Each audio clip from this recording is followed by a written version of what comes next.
Venimos delante de ti, oramos en este momento que nuestras vidas puedan ser expuestas al poder de tu palabra, puedan ser expuestas al Evangelio. Suplicamos en este momento que nos des oídos abiertos, que nos des un corazón disponible, que nos des un espíritu que puede tener hambre y sed de justicia para venir a ti. Clamamos por ello en nuestros corazones, alzamos nuevamente las Escrituras para que ellas gobiernen y reinen sobre nuestro corazón. Y en todo esto, Señor, te suplicamos que tú des gracia a nuestras vidas, a nuestras mentes y a nuestros corazones. En el nombre de Jesús oramos. Amén. Abran sus Biblias a la carta a los Filipenses. Estoy paseándome por las cartas de Pablo y mientras terminábamos la serie en el libro de Hechos, dejamos a Pablo en lo que se conoce como una prisión en Roma domiciliaria. Es decir, Pablo alquiló una casa y estuvo en este lugar por 2 años. Desde esa casa escribió 4 cartas que se conocen como las epístolas carcelarias: Efesios, Filipenses, Colosenses y Filemón. Entonces estamos teniendo una visión general de estas cartas. No pretendo exponer el contenido. De hecho, esta carta a los Filipenses quizás fue la primer carta del Nuevo Testamento que yo prediqué con usted de forma expositiva. Entonces lo que pretendo es simplemente abrir su apetito, como lo he hecho con las otras cartas, y que esta semana puedas tomar el tiempo para leer el libro de Filipenses o la carta de Filipenses y tengas una claridad mayor de lo que esta carta habla. La semana pasada hablaba sobre Colosenses y hablábamos de la importancia de reconocer que estamos plenos en Cristo. No necesitamos nada más. No necesitamos euforia, no necesitamos misticismo para seguir a Cristo, no necesitamos una descarga emocional. Estamos completos en Cristo, estamos plenos en Cristo. Y lo que quiero revisar esta mañana en el libro de Filipenses es que como creyentes encontramos gozo verdadero en Cristo. No sé si usted se da cuenta, pero el mundo en el que vivimos se distingue por una búsqueda desenfrenada de gozo y de felicidad. Y la gente está buscando eso, está buscando de alguna manera gozo y felicidad en la vida. Lamentablemente ellos no están encontrando esto porque lo están buscando en el lugar equivocado. Cuando abres las Escrituras te das cuenta que gozo y seguridad y felicidad eterna solo es encontrado en la persona de Cristo. Así que Pablo escribe esta carta para asegurar a sus oyentes originales en Filipos que el lugar para buscar gozo verdadero está en Cristo, pero ha quedado registrado para nosotros para asegurarse que también nosotros como lectores de las Escrituras podemos reconocer esto. Entonces el gozo de seguir a Cristo va mucho más allá de nuestras circunstancias. Este gozo de seguir a Cristo va mucho más allá de la expectativa que tú y yo podemos tener. Este gozo de seguir a Cristo debe envolvernos, de acuerdo a esta carta, en las actitudes correctas como hijos de Dios para desarrollar un buen testimonio a propios y a extraños. Pero cuando ese gozo, de acuerdo a lo que Pablo dice a los filipenses, es desarrollado, llegamos a tener la mente de Cristo en nuestra propia vida. Es por esta razón que una de las primeras cosas que Satanás, como nuestro enemigo, quiere despojarnos o quiere robarnos es precisamente el gozo de seguir a Cristo. Algunos pudieran rápidamente recordar alguna etapa, algún momento de la vida, algún momento en su caminar cristiano en el que se vieron engañados por el enemigo, en el que se vieron desalentados, desanimados por el enemigo, para no más disfrutar del gozo de nuestro Señor. Esto una y otra vez se repite en la vida de muchos creyentes. Sin embargo, la carta te habla acerca de mantener las actitudes correctas para mostrar este gozo. Cuando ves la vida de Cristo, te das cuenta de algo. Cristo manifestó en su propia vida un gozo profundo, un gozo que iba más allá de lo humano, un gozo que es ciertamente sobrenatural, porque eso es lo que distingue el gozo que la Biblia nos da a la alegría momentánea o temporal de este mundo. El verdadero gozo de la Biblia se basa en esa relación con Cristo, una relación que no está determinada por circunstancias, sino por un vivir diario con la persona de Cristo. Se dice que los cristianos por esta razón estamos gozosos cuando nos va bien, pero también estamos gozosos cuando no nos va tan bien.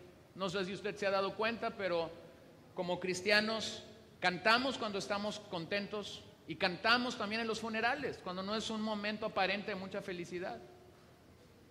Y a veces la gente que no entiende esto y que no logra captar o que no logra discernir lo que es espiritual, se hace preguntas acerca de eso.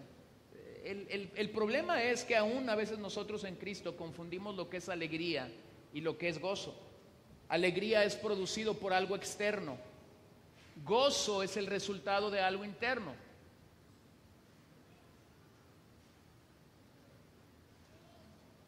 No sé si has visto a un niño cuando es su cumpleaños, ve ese pastel y cuando ve ese pastel está alegre por ese pastel.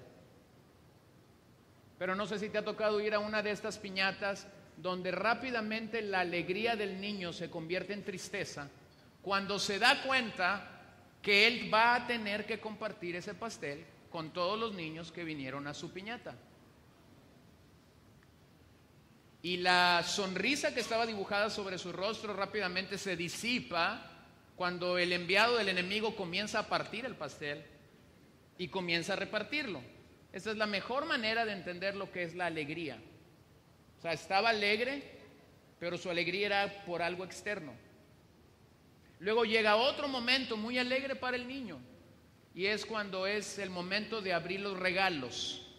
Y no sé si alguna vez como padre has visto esto, pero los niños están muy gozosos cuando les regalan juguetes.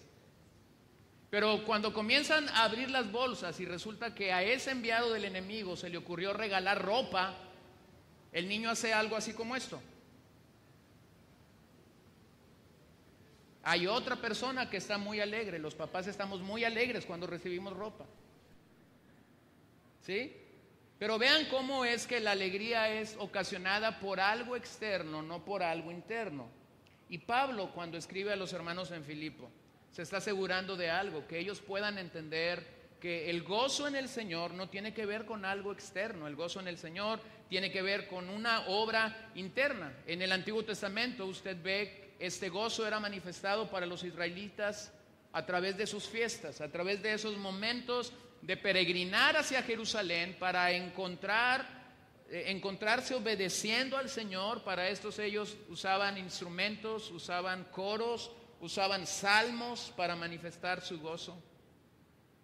Pero cuando usted llega al Nuevo Testamento se da cuenta que este mensaje de gozo mayormente es proclamado a través de la exaltación, de la proclamación, de la promulgación del Evangelio, buenas noticias para el pecador. Ahora, el problema es que a veces nosotros como creyentes seguimos confundiendo gozo y alegría. Y tenemos un tremendo problema con esto, de no entender que el gozo es producido mayormente por mi relación con Cristo, no por otras cosas. Entonces, sin ofender a nadie, sin raspar muebles, como decimos acá en Sinaloa, la idea sería esta: hay creyentes que se sienten, entre comillas, gozosos porque se cantó su himno favorito. Sí, pero el domingo que no canten su himno favorito, entonces no va a estar gozoso. Yo recuerdo, era un niño y acompañé a mi abuela, estábamos en Hermosillo, y acompañé a mi abuela a una convención. Estábamos ahí en el Centro de Usos Múltiples de Hermosillo. Y mi abuela tenía a su cantante favorito de aquellos días, algunos de ustedes saben a quién me refiero. Y mientras nosotros estábamos en el servicio, mi abuela estaba un tanto apagada. Pero cuando el cantante subió con su guitarrita, ni pistas traía, subió con su guitarrita y comenzó a tocar El Pescador. ¿Se acuerdan de esa canción? Bueno, Comienza a tocar el pescador. En eso mi abuela se conectó y se olvidó de que llevaba niños. Cerró sus ojos, se paró, levantó las manos y comenzó a cantar el pescador a todo pulmón. Después ella regresaba y quien venía a verla a su casa decía, la convención estaba pagada. Pero nomás cantaron el pescador y la emoción, la convención estuvo llena de Dios. Y así somos nosotros a veces. No digas amén, pero esa es la realidad. Y eso es alegría, eso no es gozo. Entonces el reto de Pablo a los filipenses es, ¿estoy gozoso? ¿Me va bien en la vida o no me va bien en la vida? ¿Tengo que comer o no tengo que comer? ¿Estoy en libertad o estoy en prisión? Solo como contexto para la carta, tienes que entender que cuando Pablo escribe esta carta, Pablo está en un encarcelamiento domiciliario. Entonces, ¿qué es gozo? A la luz de la Biblia, gozo es una actitud permanente que como cristianos estamos llamados a experimentar. A veces nosotros creemos o decimos, el hermano fulano de tal está muy gozoso, o es muy gozoso, o es muy alegre. Sí, pero el gozo es un estilo que debería distinguir a todo creyente. Es una actitud que debería estar de forma permanente en nuestra vida y no tan solo provocado por algo externo que está sucediendo. Gozo no es una emoción, sino es calidad de vida basada en la eterna y la segura relación que el Hijo de Dios tiene con su Padre Celestial. No es emoción, es una calidad de vida. Lo tercero es que el gozo en la Biblia está anclado en la soberanía de Dios. No está anclado en la emoción de Dios, está anclado en la soberanía de Dios. Cuando nosotros pasamos por momentos difíciles, por adversidades, por pérdidas físicas, por enfermedad, por pérdidas económicas, cuando nosotros pasamos por allí, hermanos, estamos allí por la soberanía de Dios, porque Dios quiso que eso pasara. Una sola hoja del árbol que tienes afuera de tu casa no cae si Dios no permite que caiga. Entonces, ¿por qué amargarnos? ¿Por qué entrar en un pleito con Dios? Dios es Dios y yo sigo siendo simple y sencillamente una criatura. Hay una gran diferencia, cuando entiendes las Escrituras, hay una gran diferencia entre el Creador y la creación. Y nosotros somos parte de la creación de Dios, no somos el Creador. Mientras leíamos esta semana el libro de Las mentiras que los hombres creen, encontraba que el autor se refiere al gozo y él dice, el gozo no es ausencia de sufrimiento o de circunstancias difíciles. Gozo es la convicción segura de que Dios es capaz y de que está a favor de nosotros. Entonces, gozo está a pesar de tus circunstancias. Gozo está a pesar de tus situaciones, gozo está a pesar del clima, gozo está a pesar de tu enfermedad o de tu salud. Y ese es lo que Pablo está describiendo a los hermanos cuando escribe a los filipenses. Ahora, el trasfondo histórico de esta iglesia, no voy a leer la cita, pero se encuentra en Hechos 16 del 9 al 40 y no lo voy a leer porque no hace mucho tiempo predicamos este versículo.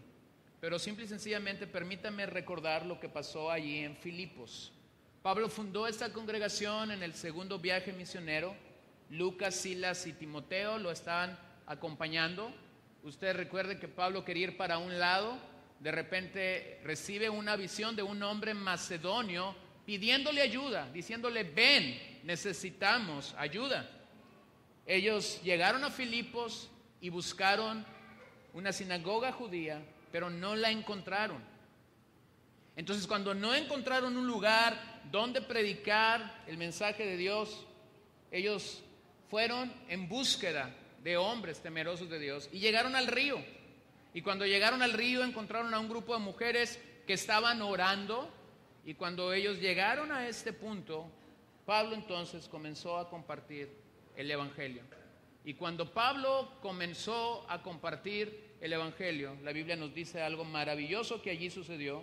La Biblia nos dice que el Señor abrió el corazón de Lidia y ella creyó en el mensaje del Evangelio Lidia invitó a los misioneros en ese lugar para que estuvieran en su casa. Ellos estuvieron allí, pero días después Pablo salió a predicar el evangelio y encontró a una chica endemoniada, lo cual produjo su encarcelamiento, cuando el Señor tuvo misericordia de esta chica y la liberó de una manera poderosa. Es así como Pablo y Silas llegan a la cárcel, comienzan a orar cuando era noche, el Señor tiene misericordia de ellos, les abre la cárcel, el carcelero, cuando ve lo que está sucediendo, quiere quitarse la vida. Pablo lo detiene,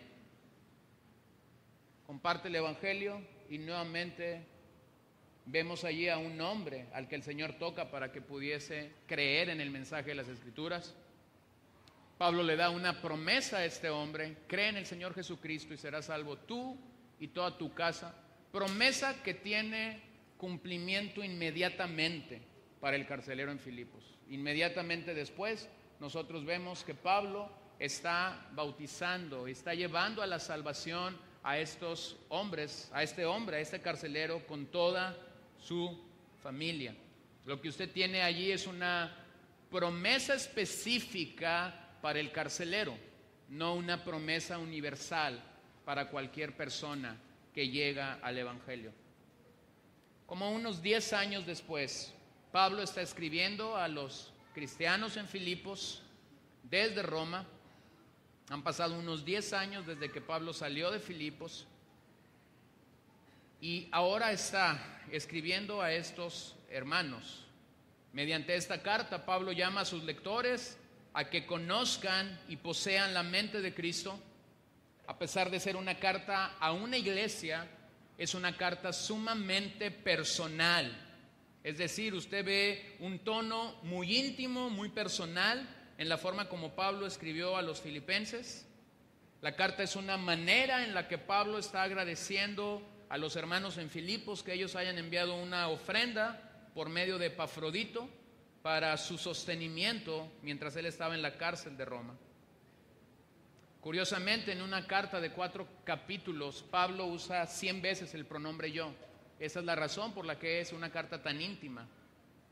Fue una iglesia muy leal. Cuando logras ver lo que la carta dice y lo que Hechos dice y lo que Pablo dice de los macedonios en otras cartas, te puedes dar cuenta que Filipos fue una iglesia muy leal al ministerio de Pablo, y quizás por estas razones que fue una carta tan personal.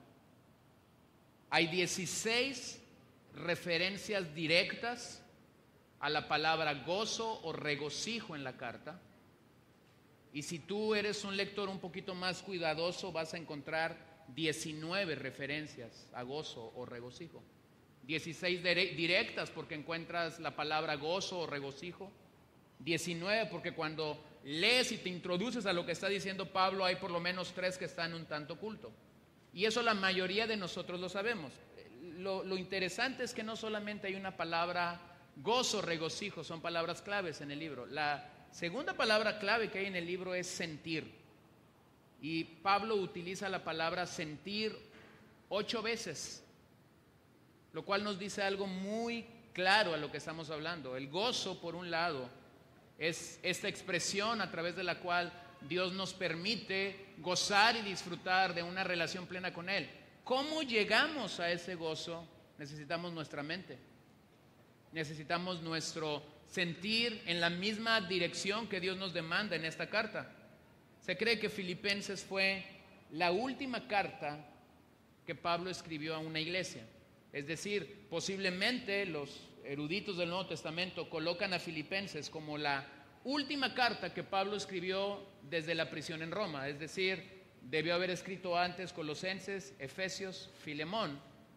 Y la mayoría de estudiosos del Nuevo Testamento coinciden con que Filipenses es la última carta que Pablo escribió a una iglesia. Las otras 3 cartas que Pablo escribe después de su encarcelamiento en Roma son cartas personales, 2 a Timoteo y 1 a Tito. Entonces, el secreto del gozo se encuentra en la manera que un cristiano piensa.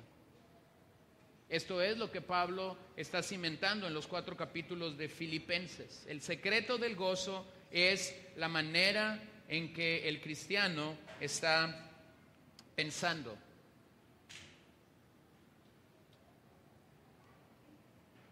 Warren Wiersbe declaraba que Filipenses no es un libro de autoayuda superficial que le enseña al lector cómo convencerse de que todo va a salir bien. Más bien es un libro que describe la mente que el creyente debe tener si quiere experimentar el gozo de Cristo en un mundo lleno de dificultades. Y esta es una realidad, porque somos llamados a experimentar el gozo de Cristo en medio de una sociedad que está llena de dificultades y vicisitudes. Lenski decía que el gozo de la música resuena en toda la epístola, la luz que se esparce en toda ella, y por esta razón llamaba a esta epístola entera que irradiaba gozo y felicidad. Ahora, cuando llegas a Filipenses, encuentras que cada capítulo muestra a Cristo de una manera distinta. Capítulo 1, veamos los 4 retratos de Cristo aquí en Filipenses. Capítulo 1, lo que Pablo está mostrando es que el gozo de Cristo es nuestra vida. Por eso es que él dice en el versículo 21, para mí el vivir es Cristo y el morir es ganancia. Cuando lees el capítulo 1 te das cuenta de la disyuntiva en la que Pablo se encontraba. Quisiera ir al cielo y por fin quisiera disfrutar de las promesas de Dios en el cielo. Pero todavía me quiero quedar aquí en la tierra porque quiero seguir comunicando el evangelio de Dios a otras personas. Así que Pablo llega a esta conclusión: para mí el vivir es Cristo y el morir es ganancia. Ahora, no sé si te ha pasado, la mayoría de nosotros mostramos nuestra hipocresía a diferencia de Pablo, porque la mayoría de nosotros quisiéramos decir, para mí el vivir es Cristo y el seguir viviendo es ganancia. Sí, o sea, no nos agarre un dolor de cabeza mal parados, porque entonces sí decimos, Señor, todavía no ha llegado mi hora.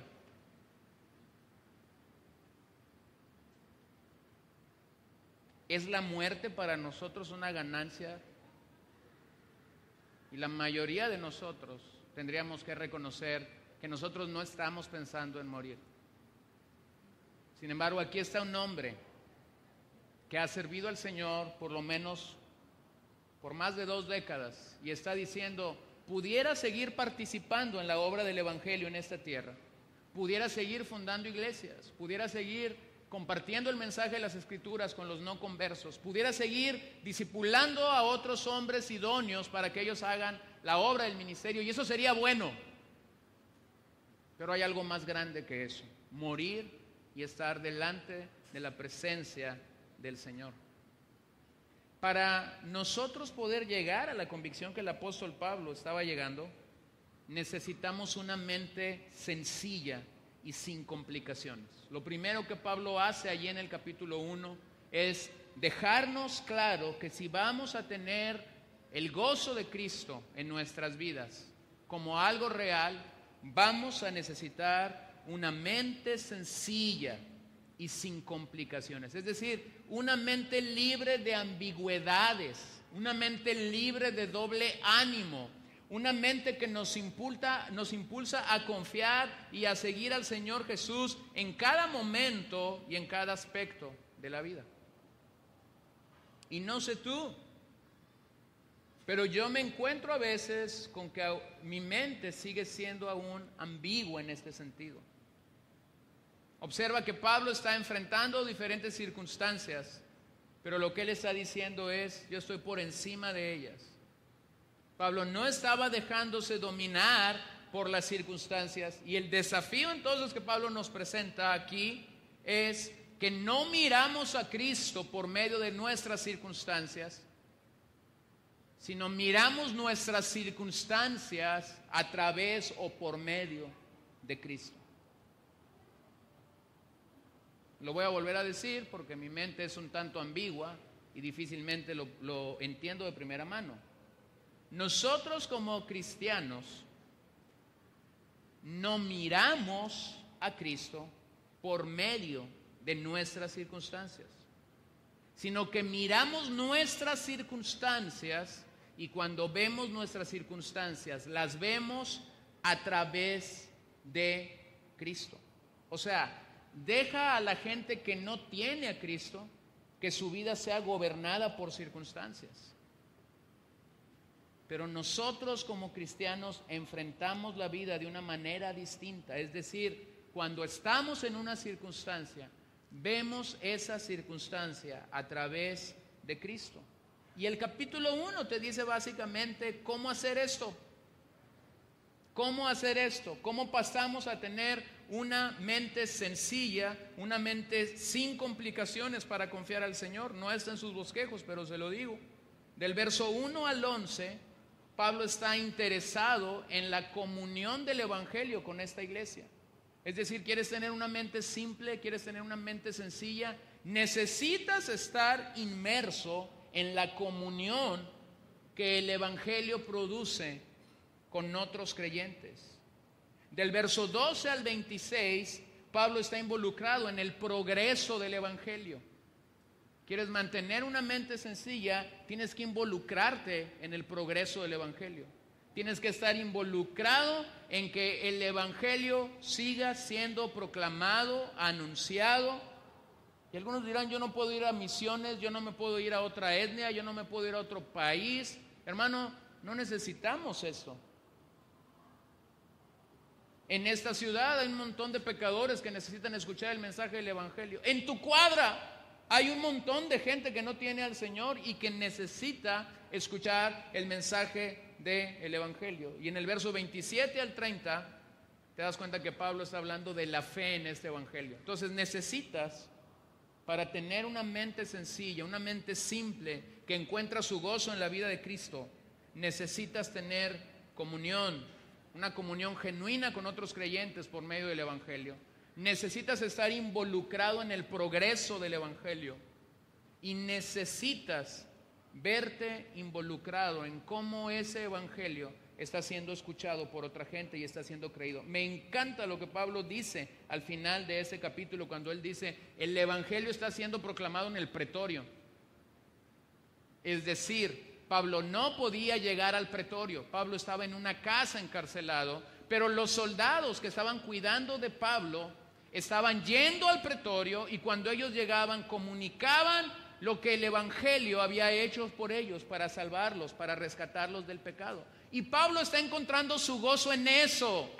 Y dice, algunos están compartiendo a Cristo por envidia, algunos están compartiendo a Cristo porque ahora yo estoy en la cárcel y ellos están viendo oportunidad de hacerse famosos quizás. Y Pablo dice algo de repente que es impresionante. Por una razón o por otra, pero el Evangelio está siendo proclamado. ¿Qué es esto? Es una mente sencilla. Pablo estaba libre de todo tipo de envidia. ¿Se acuerdan en aquel momento cuando vinieron con Jesús y le dijeron a Jesús, Señor, allá están unos que están liberando en demonios, pero no son de los nuestros, no han estado con nosotros, no son de nuestro equipo? Esta no es la manera como la vida de Cristo nos lleva a gozarnos. Nosotros deberíamos encontrar tal gozo cuando sabemos de alguien que está proclamando el Evangelio y que Dios lo está respaldando. Nosotros deberíamos gozarnos. Nosotros deberíamos estar dispuestos a orar por ellos para que el Evangelio siga avanzando. Nosotros deberíamos estar dispuestos incluso a mostrar nuestra generosidad y apoyar a esta gente que está al frente de un campo misionero.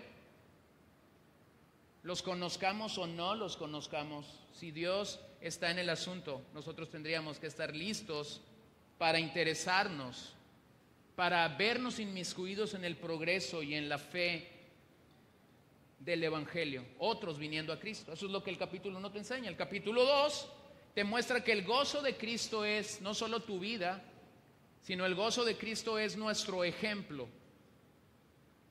El gozo de Cristo debe de ser nuestro ejemplo.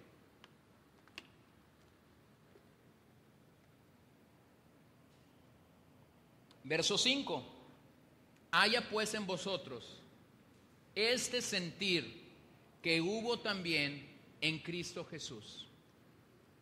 Y Pablo comienza a desarrollar uno de los himnos cristológicos más maravillosos que encontramos en el Nuevo Testamento, hablando del vaciamiento de Cristo, de la kenosis de Cristo, de la manera como Él se entregó por nosotros en la cruz, se humanó por nosotros para que nosotros pudiésemos encontrar vida en Él.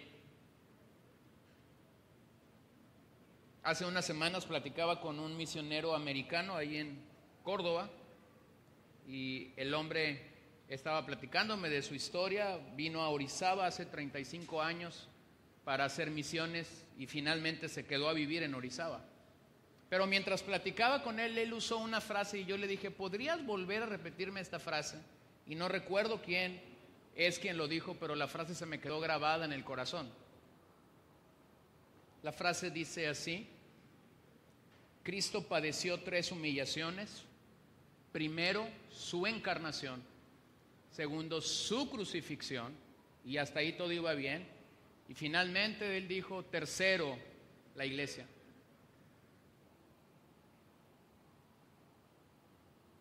Entonces le dije, ¿puedes volver a repetirme esto?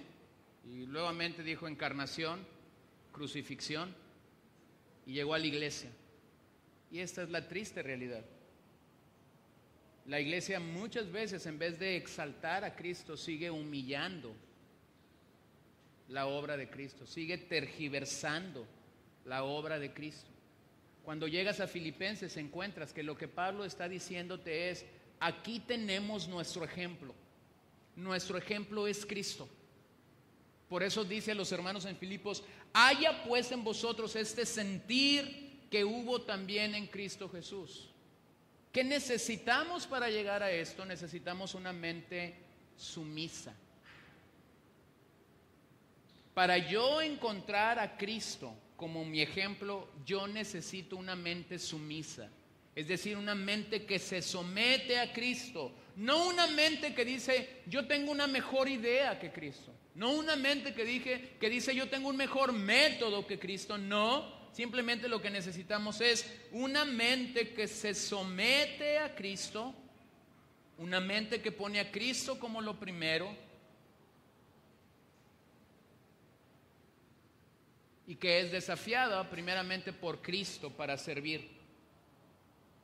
Ahora Pablo, que no nos deja con el hueco o el vacío en este capítulo 2, no solamente nos pone al ejemplo de Cristo, obsérvalo ahí, verso 1 al 11 es el ejemplo de Cristo, verso 12 al 18, Pablo mismo se pone como un ejemplo para los creyentes en Filipos, versos 19 al 24 pone el ejemplo de Timoteo, verso 25 al 30 pone el ejemplo de Epafrodito. Entonces algunos aquí pudieran decir, es que el ejemplo de Cristo me queda muy alto. Y Pablo mismo te está diciendo, yo mismo estoy ejemplificando a Cristo. Timoteo entre ustedes está ejemplificando a Cristo. Epafrodito, a quien ustedes enviaron desde Filipos con esta ofrenda, está ejemplificando, está emulando a Cristo en medio de ustedes. Entonces, el gozo de Cristo es nuestro ejemplo y por esta razón nosotros deberíamos buscar adentrarnos cada vez más y más en Cristo como nuestro ejemplo. Capítulo 3. El gozo de Cristo es nuestra meta. Es nuestra meta.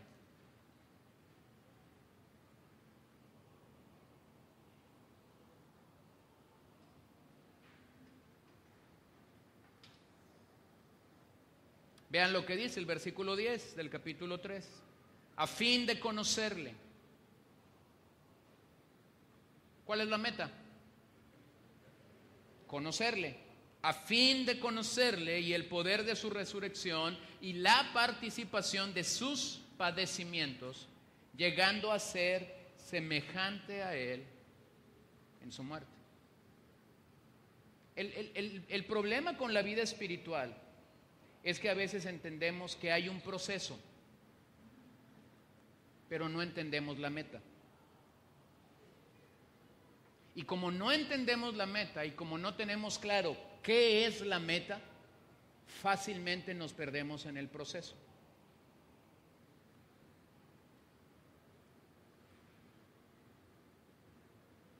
Se dice que un ángel visitó a un niño mientras este niño estaba durmiendo. Y el ángel llevó al niño al teatro más importante de su país lo sentó en la primera fila de ese teatro y el niño estaba disfrutando de un concertista. Y el niño estaba impresionado por estar sentado donde estaba sentado, estaba impresionado por estar viendo a aquel concertista. Y el niño dijo, ¡guau! ¡Qué increíble! El ángel entonces le dijo, eres tú dentro de 15 años. Tomó al niño y lo sacó del teatro. El niño no iba asimilando o creyendo lo que había visto y decía, ¿seré yo? Sí, le decía el ángel una y otra vez, eres tú dentro de 15 años. Lo va y lo lleva a su habitación y el ángel le dice lo siguiente, lo único que tienes que hacer es ensayar todos los días.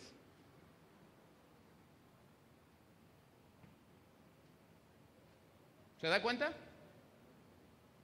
Nosotros fallamos en nuestra vida espiritual porque no hemos entendido cuál es la meta de la vida cristiana. Nos metemos en el proceso, rutinariamente leemos la Biblia, litúrgicamente venimos el domingo, pero no hemos entendido cuál es la meta final de esto. Por eso Pablo le dijo a Timoteo, ejercítate. ¿Para qué? Para la piedad. ¿Cuál es la meta? La piedad. ¿Qué tengo que hacer para llegar a la piedad? Ejercitarme. El problema es que cuando me empiezo a ejercitar, no entiendo qué es la piedad. Y fácilmente salgo del proceso.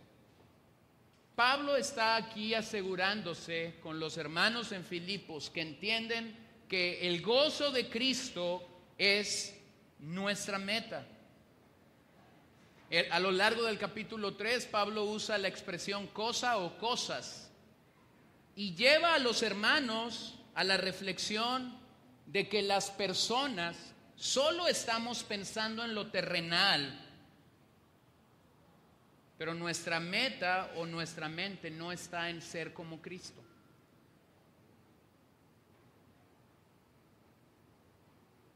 Y creo que lo mismo puede estar sucediendo para nosotros este día. Podemos estar inmersos en un proceso que nos hace común a este mundo buscando lo terrenal y no lo espiritual. Y para encontrar entonces en Cristo el gozo de Cristo como nuestra meta, yo necesito una mente espiritual y no una mente terrenal.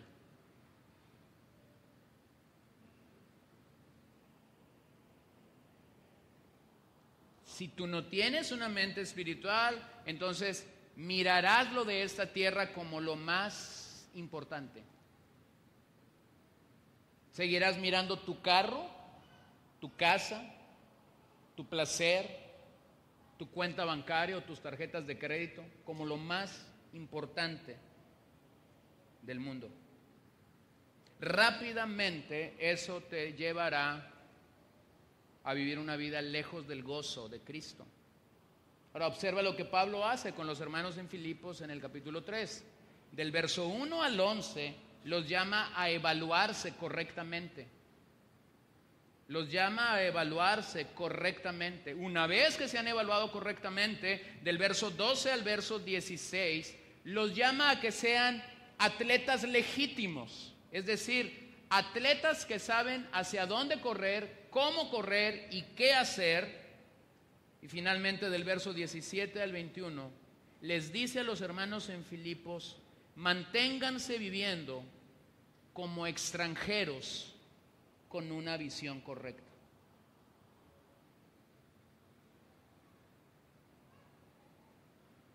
Quizás no logras entender cómo funciona esto hasta que conoces a gente que está viviendo con una mente no dominada por lo temporal.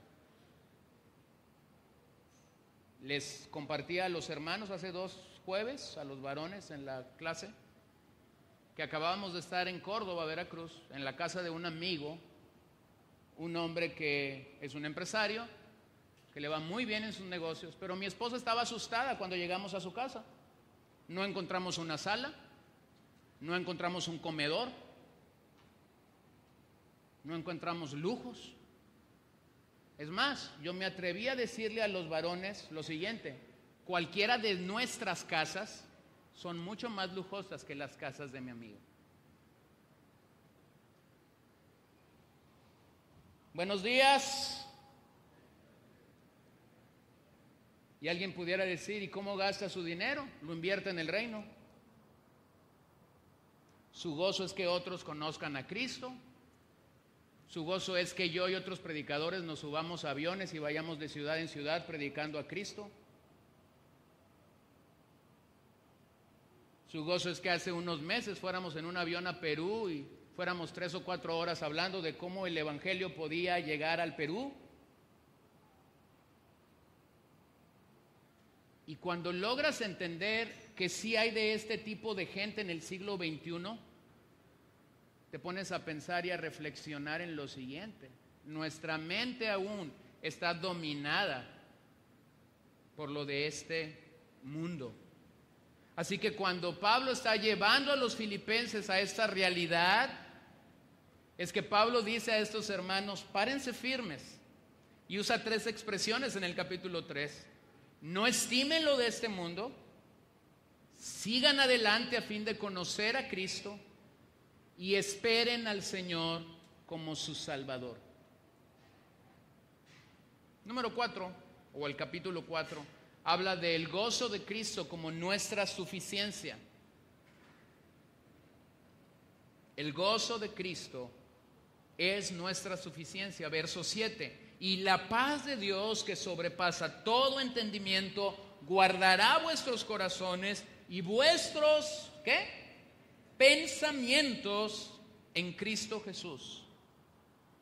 No sé si usted ha observado, pero normalmente cuando nosotros sabemos que una persona o una familia está pasando por un momento de adversidad o está pasando por un momento de dificultad, muchas veces nuestra oración es este versículo y decimos: Señor, que la paz de Dios que sobrepasa todo entendimiento pueda estar en la vida de esta persona. Hermanos, eso solo sucederá cuando Cristo sea suficiente para ellos.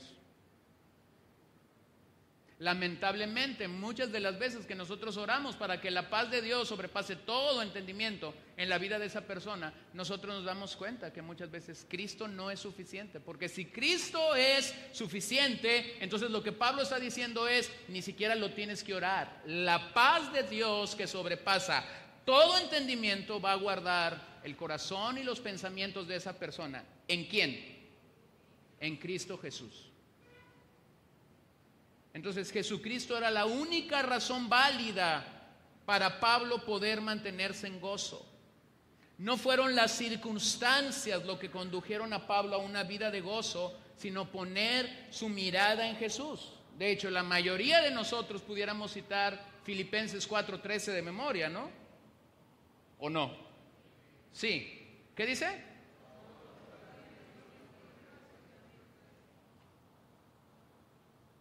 Y no sé si usted lo usa como a veces yo lo uso, pero cuando yo digo ese todo lo puedo en Cristo, a mí se me llena la boca y digo: todo lo puedo en Cristo que me fortalece. El problema con ese pasaje es que lo puedo agarrar como algunos aquí tenían una patita de conejo que ponían en su bolsa todos los días. Algunos lo pueden agarrar como el Buda al que le sobaban la pancita todos los días para tener buena suerte. De tal forma que hacemos a veces de Filipenses 4:13 un fetiche, algo a lo cual arrodillarnos o poner nuestra fe para tener la claridad de que el poder de Dios está en nuestras vidas. Sí, solo que para entender Filipenses 4:13 tienes que entender todo Filipenses. Y tienes que saber que Pablo estaba escribiendo ese pasaje no desde una suite en un hotel de gran clase, de gran turismo. No estaba en una oficina en el piso número 20 desde donde podía dominar toda Roma. No, el hombre estaba encarcelado. Había estado encarcelado en Cesarea, había estado naufragando, había sido apedreado, había pasado por una serie de juicios y ahora finalmente está en Roma por 2 años en una prisión, y él está diciendo: queridos hermanos, todo lo puedo en Cristo que me fortalece. ¿Sabes cuándo opera ese pasaje para ti y para mí? cuando nos está yendo, como dijéramos en México, de la patada. Y entonces te paras en la mañana y dices, las circunstancias no me van a mover. Dios es más grande que mis circunstancias, Dios es más fuerte que mi enemigo, Dios está por encima de todo esto, Él es mi fortaleza. Esa es la manera correcta.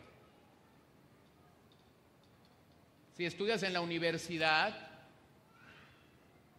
y no estudiaste, por favor no uses Filipenses 4:13 como una manera de aproximarte al examen. Yo tenía un amigo en la carrera, era creyente, y usted sabe que en los exámenes viene esto, nombre, matrícula, fecha y los datos, y siempre que él ponía eso, ponía Filipenses 4:13.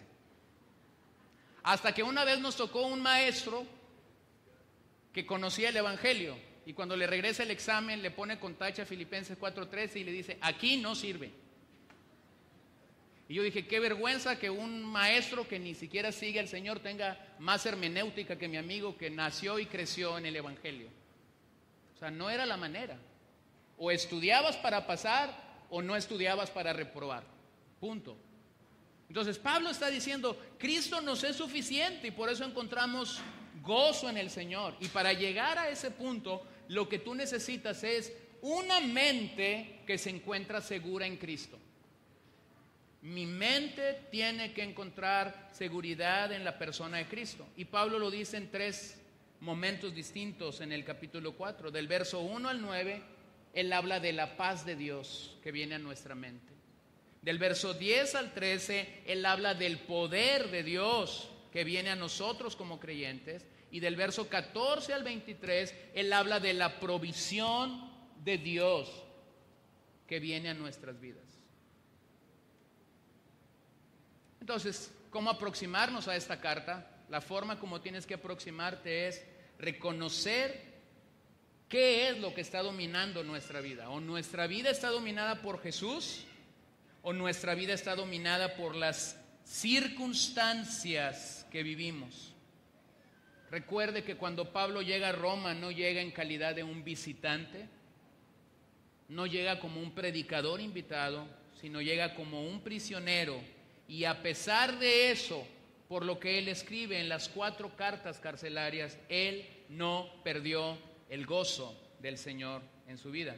Ahora, lo segundo, veamos las 4 actitudes que convirtieron a Pablo en esta carta o en lo que comunica a los hermanos en Filipos en un campeón. Nuevamente tomemos los 4 capítulos. Capítulo número 1, Pablo cambió las piedras de tropiezo por escalones de victoria. Es decir, de aquellas cosas que aparentemente lo llevarían a una derrota, encuentras que Pablo está cambiando estas cosas, estas piedras que podrían hundirlo, como un escalón para ir arriba en el Señor. Abran su Biblia ahí en Filipenses 1, 18 al 21, y observe lo que Pablo dice en estos versos. ¿Qué pues?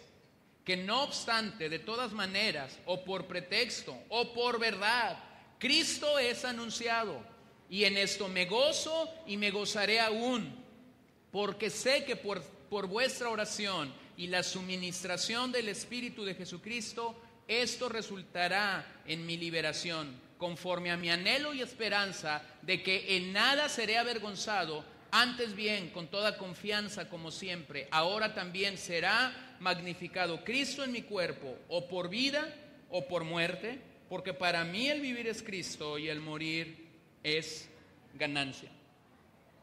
Pablo está en la prisión, aparentemente no había posibilidad en la prisión para seguir predicando.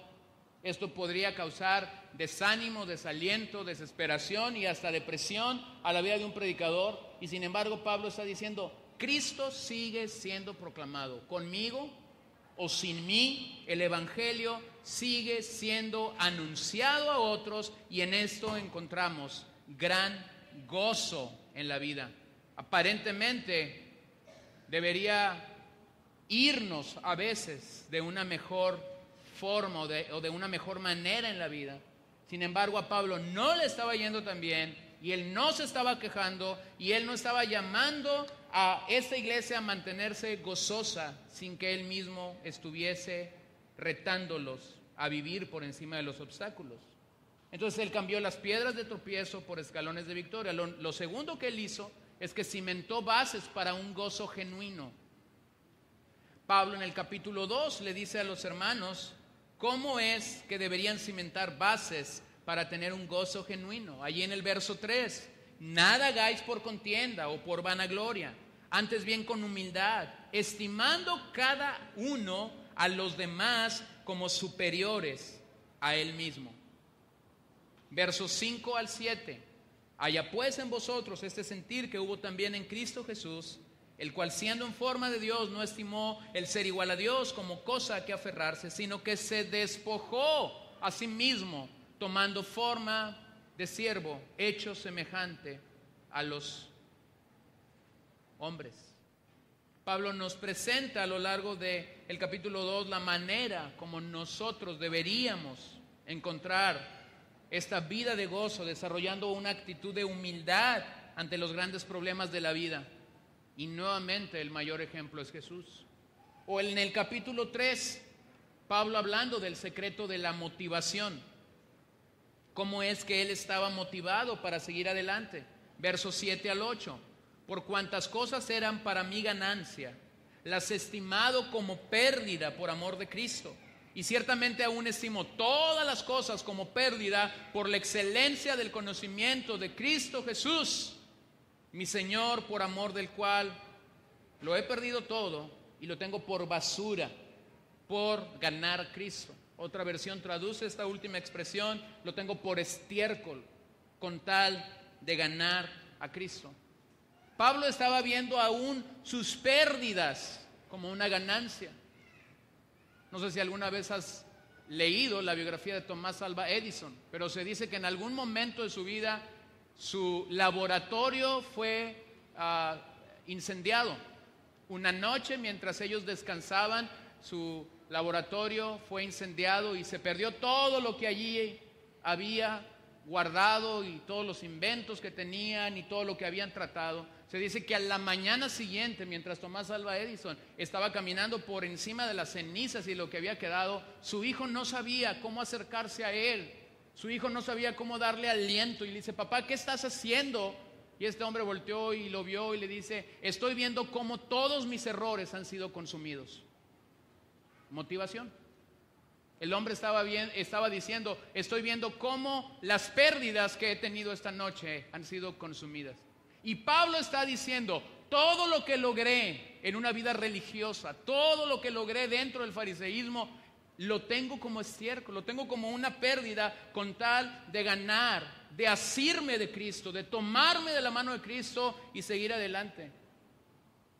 Qué triste es cuando no podemos reconocer que nuestras pérdidas, que lo que logramos humanamente, que lo que logramos quizás en este mundo y que pudo haber sido traducido como éxito, como gozo en nuestra vida o alegría en nuestra vida en algún momento, cuando llegamos y encontramos el regalo de la salvación, todo esto viene a pasar a ser simple y sencillamente una pérdida.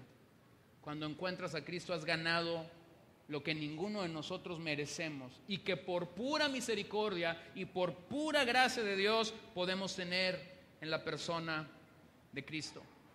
No sé si te has dado cuenta. No sé si espiritualmente has llegado a entender cómo opera el reino de Dios en nuestras vidas, pero en este reino, mientras más perdemos, más ganamos. Mientras más perdemos, más ganamos. Mientras más nos sumergimos en el Señor, más ganamos.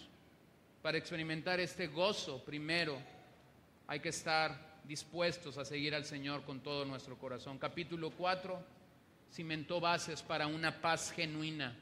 Véanlo en el verso 1. Así que, hermanos míos, amados y deseados, gozo y corona mía, estad así firmes en el Señor, amados. ¿Cuál es la manera como llegamos a tener esta paz genuina que Pablo estaba manifestando aquí a los hermanos filipenses? Solo cuando nos mantenemos en el Señor.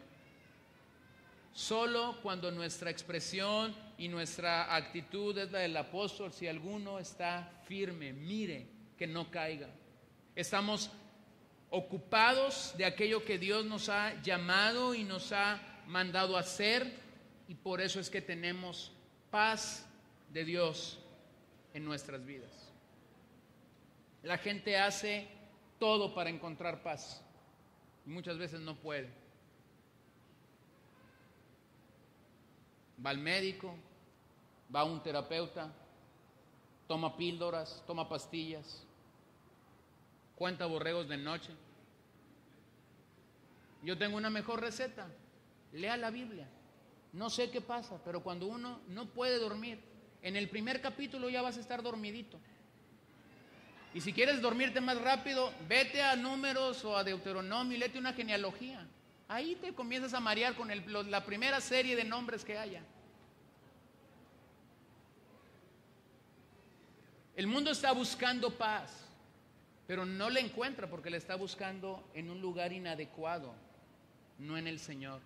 Y Pablo dice: puedo tener paz en Dios.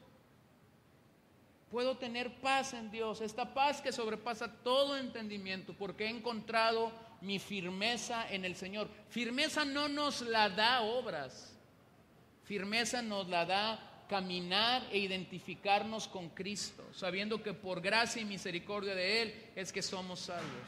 Lo cuarto que quiero revisar para terminar es que cuando Pablo escribe a esta carta, Pablo nos hace ver, nos hace distinguir que esta iglesia en Filipos era una iglesia que era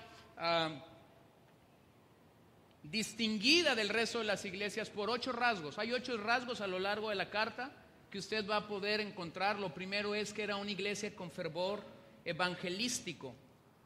Era una iglesia que tenía amor por las almas. El evangelismo había sido prioritario desde el principio que Pablo llegó a este lugar. En su camino de hacia Europa para predicar el evangelio, su búsqueda por el perdido fue total. Al no hallar una sinagoga judía, Pablo salió en búsqueda de los temerosos de Dios. Ahí encontró a Lidia y el Señor abrió su corazón. Siguió buscando pecadores y así fue como encontró a la muchacha que adivinaba en el mercado y el Señor tuvo a bien liberarla. Siguió su búsqueda por pecadores y así fue como llegó a la cárcel y le predicó al carcelero y después su familia. El fervor de Pablo por compartir no había cesado. 10 años después que escribe esta carta, Pablo nos hace ver que ellos habían sido distinguidos. Por una década, Pablo alaba que ellos se habían mantenido dando testimonio del evangelio en su región. Solo después de Romanos, Filipenses es la carta en la que más prioridad se da al evangelio. Y si usted compara los 16 capítulos de Romanos contra los 4 de Filipenses, usted encontrará que hay una gran diferencia de capítulos. Solo después de Romanos, Filipenses es la carta donde Pablo más habla del evangelio, más habla de compartir el evangelio a otras personas. ¿Cómo esto nos afecta? Una vida de gozo, una vida que ha encontrado que Cristo es la meta, es el gozo en nuestras vidas, es una vida que encontrará gozo en compartir el evangelio con aquellos que no tienen a Cristo. Si tú no sientes pesar por aquellos que no tienen a Cristo, si tú no sientes pesar por aquellos que están caminando rumbo al infierno, si tú no tienes pesar por tu familia que no tiene a Cristo, mi hermano, primero, déjame decirte algo, tú no eres un misionero, tú eres el campo misionero para mí. Si tú vienes aquí y tu gozo no es ver que otros están escuchando el evangelio, tú no calificas para ser un misionero, tú eres el campo misionero. Yo te tengo que predicar a ti todos los domingos el evangelio y pedirle a Dios: Dios, ten misericordia de esta gente. Pero cuando Cristo es mi gozo, entonces yo me encontraré teniendo gozo de que una y otra persona escuche el evangelio Y yo me encontraré teniendo gozo orando por otros para que ellos puedan conocer el Evangelio y puedan venir a conocer al Señor. Lo he dicho muchas veces y lo digo otra vez. Nosotros no vamos por resultados. Nosotros no nos movemos por resultados. Los resultados en el Nuevo Testamento vinieron de parte de Dios, pero nosotros en obediencia a lo que Dios nos dice, tendríamos que encontrarnos entre el camino del pecador y el camino del Salvador. Nosotros tendríamos que estar en esa búsqueda de más almas que puedan llegar al Señor. Y nosotros tantas veces no sabemos, hermanos, cómo es que un alma puede ser llamada por el Señor. Entonces, como no sabemos, nuestra tarea es seguir compartiendo el Evangelio y encontrar gozo en eso. Lo segundo es que Pablo habla en esta epístola, o marcadamente tiene un énfasis bautismal. Habla del bautismo. Muchos no dejan de sentirse afectados por la rapidez con la que el apóstol Pablo bautizaba a los nuevos creyentes. Algunos que son muy dados a la cuestión de los credos, de las confesiones, dicen, ¿en qué momento Pablo les daba la clase bautismal?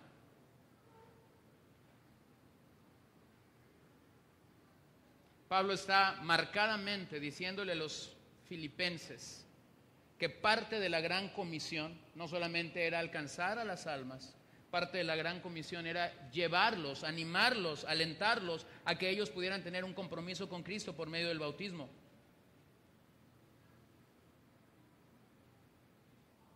Estaba un día un miembro en una congregación diciéndole a su pastor que se sentía seco por dentro y que no sabía cómo recuperar su amor por el Señor. Y el pastor le dijo, ¿cuándo fue la última vez que estuviste en un bautismo?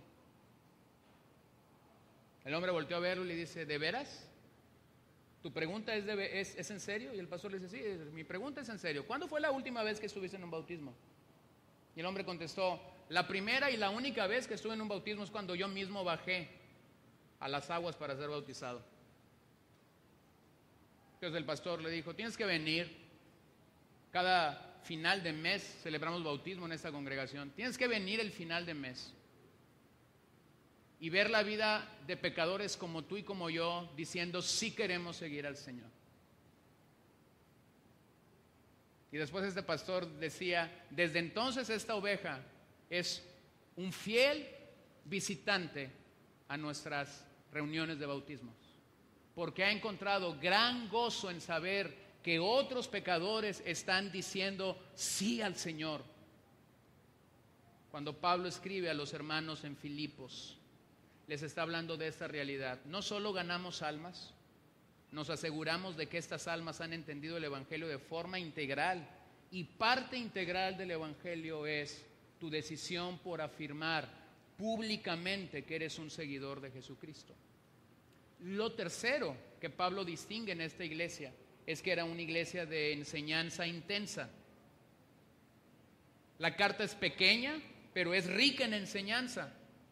Esto nos demuestra algo. No solo Pablo ganaba almas, no solo Pablo se aseguraba de que esas almas eran bautizadas, sino Pablo cumplía la otra parte de la gran comisión, enseñándoles que guarden todas estas cosas que yo os he mandado. Esta carta resulta enormemente práctica y relacionada a la vida real, pero a la par contiene elementos de enseñanzas que son indispensables para nosotros. Habla de eclesiología, es decir, de la iglesia. Habla de cristología, es decir, de Cristo. Habla de bibliología, es decir, de la propia palabra de Dios. Habla de soteriología, es decir, de los aspectos de la salvación aplicadas a la vida de un creyente, mostrándonos a través de la carta lo que Pablo en otras cartas mencionó acerca de comer de la palabra de Dios, de ser alimentados. Y cuando una persona es alimentada por la palabra de Dios, nuevamente el distintivo es gozo.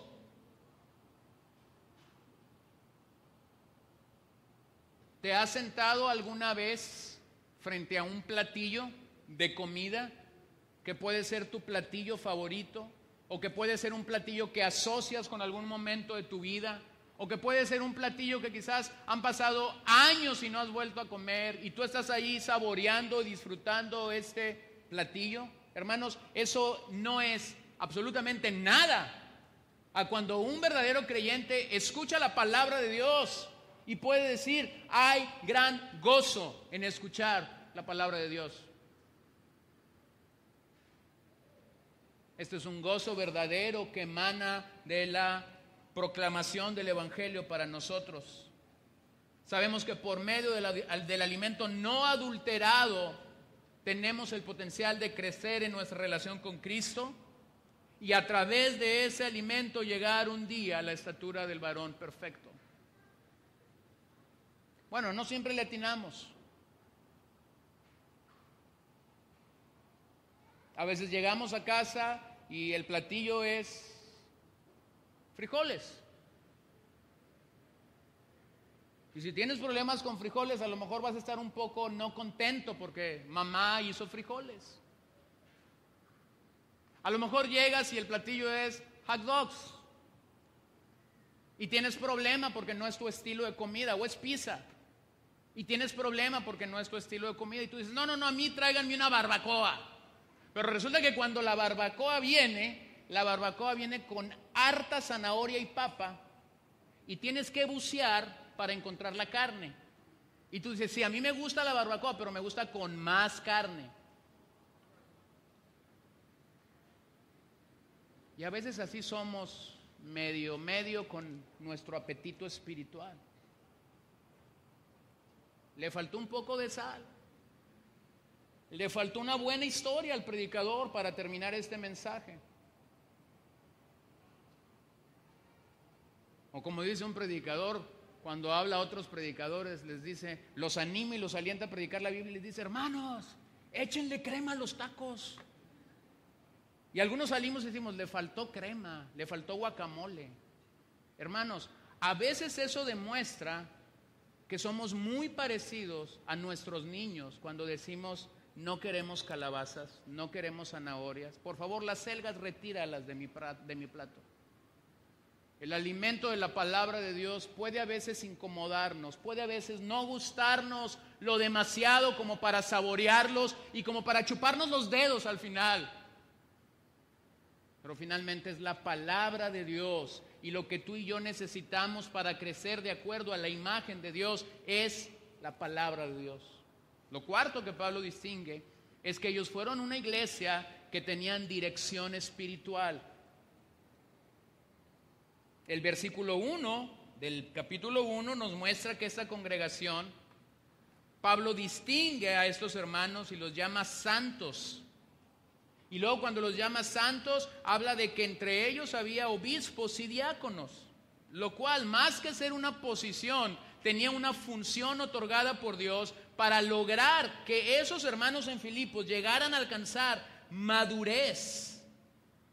Así que lo que Pablo está resaltando aquí es que les está diciendo a los filipenses: ustedes que son santos, han tenido entre ustedes hombres fieles a la verdad de Dios que los han guiado, que los han dirigido. Han tenido servidores disponibles para que ustedes puedan seguir madurando como la grey del Señor en ese lugar. Creo que uno de los mayores gozos que un pastor puede llegar a experimentar en la vida de una iglesia o en la vida de una iglesia es encontrar que hay ovejas que verdaderamente quieren ser pastoreados. Uno de los desafíos más grandes, o uno de los retos más grandes que cualquier pastor enfrenta es la diferencia que puede tener entre pastorear una oveja o simple y sencillamente lidiar con gente. Pero uno de los mayores gozos es esto, cuando alguien puede, esto es como música a los oídos de un pastor, cuando uno entre semana recibe una llamada y dice: fíjate, pastor, que estaba leyendo la Biblia y no entiendo lo que Pablo dice aquí en Filipenses capítulo 4. Tú dices: gracias, Señor, por lo menos hay uno que está leyendo la Biblia. ¿Entiende eso? Ahora, esto es que una gente verdaderamente está diciendo: no solamente quiero ir y sentarme en una silla y llenar una silla ahí del auditorio, lo que quiero verdaderamente es ser pastoreado, ser dirigido espiritualmente. Y Pablo está identificando ese gozo de la iglesia de Filipos, en lo que ellos estaban recibiendo dirección y rumbo de los hombres que se habían consagrado al servicio cristiano en ese lugar. Número 5, era una iglesia de oración. Vas a decir, ¿de dónde sacaste todo eso? Lee Hechos 16 del 9 al 40 y lee toda la carta y vas a encontrar todo esto. ¿De dónde provenía la importancia de la oración? ¿De dónde es que ellos supieron que la oración era importante para la iglesia en Filipos? ¿Qué estaba haciendo Lidia y las mujeres que estaban con ellas en el río cuando Pablo las encontró para compartirles el evangelio? ¿Alguien se acuerda qué estaban haciendo? Estaban orando.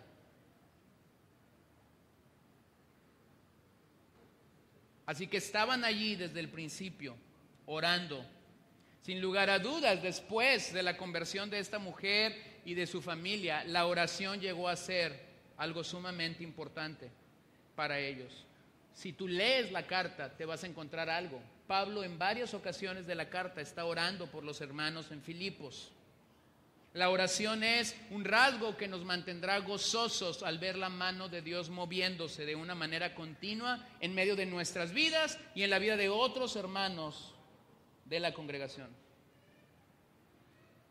Nosotros debemos encontrar gozo cuando oramos de saber algo. Dios responde siempre de una manera mejor que como nosotros pedimos. ¿Se ha dado cuenta de eso? Pedimos una cosa y decimos, Señor, yo quisiera que tú hicieras esto, pero resulta que cuando la respuesta de Dios viene de otra forma. Y algunos todavía somos atrevidos como para decir, Señor, te equivocaste, esta no era la respuesta que yo estaba pidiendo.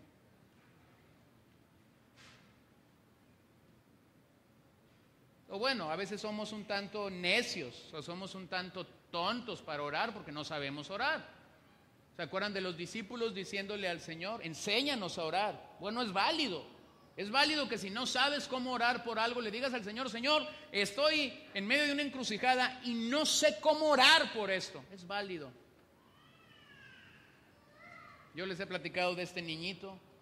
No vine un domingo a la reunión, tenía una jaqueca increíble y llega este niño en la noche o en la tarde a orar por mí. Tenía mucha carga porque no había, yo siempre he ido a la iglesia y siempre Gerson está allí, decía. Y ahora no, déjenme ir a orar por él, dijo a sus papás. Y cuando llegó me dice, ¿qué tienes? Me duele la cabeza, le dije yo. Cerró sus ojos y dijo, Señor, arráncale la cabeza. Gracias a Dios, Dios sí entendió lo que él quería pedir. Y aquí tengo todavía cabeza. ¿Sí entiendes esto? O sea, a veces la respuesta de Dios no va a venir como tú y yo pedimos. Pero qué gozo, hermanos, saber que en mi terquedad, en mi necedad, en mi falta de fe, la respuesta de Dios viene, no para que diga Made in Gerson, la respuesta de Dios viene diciendo Made in Dios. O sea, yo soy el que decido. No somos nosotros los que decidimos cómo la respuesta vendrá. Número 6, fue una iglesia que se distinguía por su dependencia soberana de Dios. Nadie en Filipos podría cuestionar la soberanía de Dios sobre la manera como esta iglesia fue edificada. Pablo tenía intención de ir a otro lugar, el Señor le da una visión, lo hace llegar a Filipos y de esta manera la iglesia nace en esa comunidad de Macedonia. Ellos sabían que era Dios, de acuerdo a lo que dice el capítulo 2, verso 13, era Dios quien estaba obrando en ellos el querer y el hacer por su buena voluntad. Ellos sabían, de acuerdo al capítulo 2, 27, que en su misericordia Dios había salvado la vida de Epafrodito. Ellos sabían, de acuerdo a lo que dice el capítulo 3, verso 12, que Pablo había sido alcanzado por Jesús mismo en su soberanía. Ellos sabían, de acuerdo a lo que decía Filipenses 2 del 10 al 11, que Dios en su soberanía hará que un día toda rodilla se doble y toda lengua confiese que Jesucristo es el Señor para gloria de su Padre. Ellos sabían, de acuerdo a lo que dice el 4:19, que Dios iba a suplir para todas sus necesidades conforme a sus riquezas en gloria. Ellos no estaban jugando a entender la soberanía de Dios. Ellos entendieron la soberanía de Dios desde el momento en el que esta iglesia fue levantada en la llegada de Pablo a ese lugar. Entonces nosotros deberíamos encontrar gozo en saber, oramos a un Dios soberano, servimos a un Dios soberano, cantamos a un Dios soberano, y cuando nosotros recibimos algo que no esperábamos, podemos decir, no lo entiendo, Dios sigue siendo soberano. Número 6 o 7, tenían una actitud gozosa. Como ya mencioné, por lo menos en 16 ocasiones claras se hace mención al gozo y al regocijo y a mantenernos en una actitud de gozo y de regocijo. Hay otras 3 que son un tanto ocultas, pero que podían presentarnos 19 ocasiones donde Pablo habla enfáticamente que el gozo es una actitud que debe residir en la vida de todo creyente. Y número 8, ellos fueron una comunidad generosa. Esta iglesia había provisto para las necesidades de Pablo cuando él estuvo en Tesalónica. En más de una ocasión proveyeron para sus necesidades. En Corinto, cuando Pablo escribe segunda carta a los Corintios, capítulos 11 al 9, él menciona las ofrendas de los macedonios, cómo es que habían llegado siempre en tiempo. Lo vemos en esta misma carta, 10 años después, cuando Pablo ha fundado la iglesia. Epafrodito llega un día a Roma y viene acompañado de una ofrenda que los hermanos en Filipos habían enviado para el sostenimiento de Pablo mientras él estaba encarcelado. Observen algo en la carta. No solo ellos enviaron una ofrenda a Pablo, ellos enviaron quizás a su mejor hombre. El portador de esa ofrenda era Epafrodito.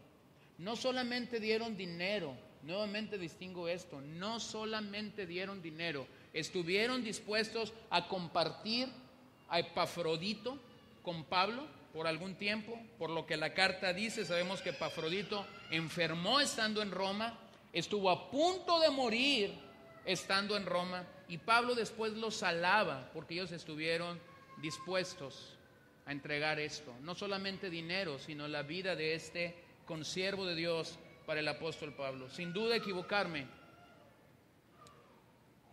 Cuando Pablo recogió una ofrenda para la iglesia sufriente de Jerusalén, los filipenses fueron una de las varias iglesias que participaron abundantemente para los santos que estaban sufriendo en Jerusalén, de acuerdo a 2 Corintios 8. Cuando nosotros entendemos verdaderamente el gozo de dar, nuevamente, como lo he hecho con las otras 7 actitudes, encontraremos gozo en dar de la manera bíblica, de la manera correcta, de la manera adecuada. Lo único que tienes que cuidar siempre que das es que la motivación de tu dar sea genuina. ¿Qué es la motivación de tu dar siendo genuina? Que Dios vino y lo puso en tu corazón. No que nadie lo propuso, sino que Dios te inquietó a dar, te inquietó a poder compartir de lo que tienes. Ahora, si tú eres un dador, déjame decirte lo siguiente: no te amargues porque otros no den, porque ese es el problema que los dadores tienen. O sea, los dadores tienen la idea de yo me quito el bocado de la boca y voy a dar, pero de repente ve que es el único dador entre 10 o 15, y cuando ves la actitud de los otros 10 te amargas. Es lo mismo que pasa con el que sirve. El que sirve está sirviendo, y cuando ve que está solo y que otros no están sirviendo, ¿qué pasa? Se amarga. No, si Dios te dio un don, goza del don que Dios te dio. No te amargues porque otros no están respondiendo de la forma que tú estás dando. Y es más, me voy a atrever a decirte otra cosa: no juegues a ser el Espíritu Santo. Si tú eres dador, tú da, pero tú no busques convencer a otra gente de que tiene que dar, u obligar a otra gente a que tiene que dar. Cuando Pablo alabó a los filipenses, alabó la motivación que ellos tenían, porque él dice: ustedes estuvieron a dar mucho más allá de lo que otros pudieron dar. Entonces, cuida esto simplemente cuando das, y cuando das en esa manera, tú vas a tener gozo en tu vida, porque este gozo será provocado de lo que el Señor ha puesto en tu corazón. Entonces, ¿dónde inicia la vida de gozo para nosotros? Inicia en Cristo. Si tienes a Cristo, tú deberías de estar teniendo estas marcas en tu vida. Tú deberías de estar teniendo este gozo en tu vida. Si no lo tienes, es porque posiblemente has escuchado y has cedido a los ladrones del gozo. ¿Qué puede robar el gozo de nuestras vidas? Circunstancias, personas, las cosas, las preocupaciones, Satanás y el pecado. Una y otra vez, cuando ves gente que no está plena en el Señor, que no está gozando en el Señor, encuentras que circunstancias, personas, cosas, preocupaciones han venido a robar esto de su corazón. Pero cuando estamos anclados en Cristo, nada ni nadie debería tener el poder de robarnos este gozo, porque estamos en Él y en Él encontramos riqueza y profundidad que existe en nuestras vidas y que es cultivado a través de una relación con Cristo. El gozo no es un motivo para nosotros como creyentes para gloriarnos. El gozo es la forma que Dios utiliza para glorificar a Cristo en medio de nuestras vidas y en medio de nuestras circunstancias. Puestos en pie. Y mientras oramos esta tarde, y mientras decimos al Señor, eso es una realidad, te invito a que oremos, que el Señor nos dé una mente sencilla y sin complicaciones, una mente sumisa a Dios, una mente espiritual y no terrenal, y una mente que encuentra su seguridad solo en Cristo. Señor, te damos gracias esta mañana. Te adoramos porque nos has reunido en este lugar, nos has traído a este lugar. Estamos aquí por tu soberana voluntad y no nos cabe duda, Señor, de que tu favor y tu gracia hasta el día de hoy nos han acompañado. Nos humillamos, nos rendimos delante de ti y venimos suplicando en esta hora, Señor, que tengas a bien que nosotros podamos encontrar verdadero gozo en tu persona, verdadero gozo en tu obra, un gozo que no es provocado por lo externo, sino un gozo, Señor, que tiene su fundamento en tu obra sobre nuestras vidas. Señor, oramos en esta hora que podamos tener una mente sencilla, una mente sin complicaciones, que como Pablo podamos llegar al día que podamos decir, para mí el vivir es Cristo y el morir es una ganancia. Estamos a veces lejos de esa expresión, pero suplicamos, danos una mente sencilla y sin complicaciones para entender verdaderamente la fe y la espiritualidad a la que somos retados. Danos una mente sumisa a ti, una mente que no busca lo suyo, una mente que no busca poner por encima sus intereses, sus prioridades, sus motivaciones, sino una mente que puede decir como Pablo, haya pues en vosotros el mismo sentir que hubo en Cristo Jesús. Señor, danos tu mente, que podamos poseer tu mente, que es llena de paz, que es llena de gozo, que es llena de dominio propio. Danos una mente espiritual, no terrenal. Nuestra mente aún muchas veces está dominada y está conquistada por lo terrenal. No llegamos a este punto de ver que verdaderamente lo más grande que pueda suceder a nuestras vidas es que podamos entender lo eterno para nosotros.